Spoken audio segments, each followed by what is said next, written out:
తర్వాతి జీవితంలో నీకు మ్యూజిక్ ఉంది, నాకు మ్యూజిక్ ఉంది. Have to face it. మీరు ఆఫీస్కి వెళ్ళి లేట్గా వెళ్ళి ముందే వచ్చినట్టు సంతకం పెడుతున్నారా? లెక్క చెప్పాల్సిందే. సెలవు చీటీ రాసిచ్చి ఇన్స్పెక్టర్ గారు రాలేదా, నిన్నెవరు రాలేదా అని చెప్పి నెక్స్ట్ డే వెళ్ళి సెలవు చీటీ చించేసి సంతకం పెడుతున్నావా? దేవుడికి లెక్క చెప్పాల్సిందే.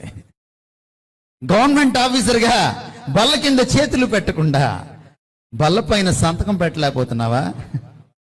లెక్క చెప్పాల్సిందే. వంటగదిలో మీ ఆయన్ని తిట్టుకుంటా, అత్తని తిట్టుకుంటా కూర వండావా, ఆమ్లెట్ వేసావా? లెక్క చెప్పాల్సిందే.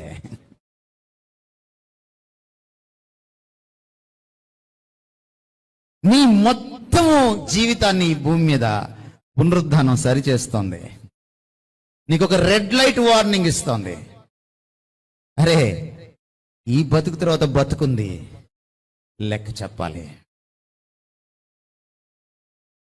ప్రతి ఒక్కడిని తీర్పులోకి తీసుకొస్తాడు ఆయన. నాట్ ఓన్లీ నీ పనుల్ని మాత్రమే కాదు, నీ మాటల్ని కూడా. నీ తమ్ముడిని, నీ చెల్లిని, నీ భార్యని, నీ భర్తని, నీ ఆడపడుచుని, నీ తోటి కోడల్ని నువ్వేం మాట్లాడుతున్నావో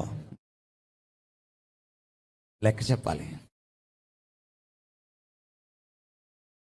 అది మాత్రమే కాదు, నీ ఆలోచనలను కూడా ఆయన తీర్పులోకి తీసుకొస్తాడు.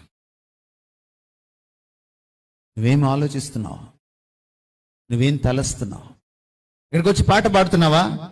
దేవుడి కోసం లాగా అందరికీ కనపడుతుంది, లోపలేమో ఆలోచిస్తున్నావు. ఇక్కడ దశమ భాగం ఇస్తున్నావా? దేవుడికి ఇచ్చినట్టే ఉంటుంది, కానీ లోపలేమో ఆలోచిస్తున్నావు. ఓ స్పీకర్ ఇచ్చావా చర్చికి? దేవుడికి ఇచ్చినట్టే ఉంటుంది, కానీ లోపలేమో ఆలోచిస్తున్నావు. నీ ఉద్దేశాలని, కోరికల్ని, ఆశల్ని, ఆలోచనల్ని తీర్పులోకి తెస్తాడు. There is going to be a PowerPoint presentation of your thought, of your word and of your deed. నీ ఆలోచన గురించి, నీ మాట గురించి, నీ చేత గురించి ఆయన స్క్రీన్ మీద వేయబోతున్నాడు. You are going to give an account tomorrow. నేను క్రైస్తవులు అయిన తర్వాత వాళ్ళ గురించి కూడా మాట్లాడుతున్నాను. అవును, నీ పాపాలను ఆయన క్షమించాడు. అవును, నరకం నుంచి నిన్ను తప్పించాడు. కానీ లెక్క చెప్పాలి. ముఖ్యంగా నువ్వు క్రీస్తులోకి వచ్చిన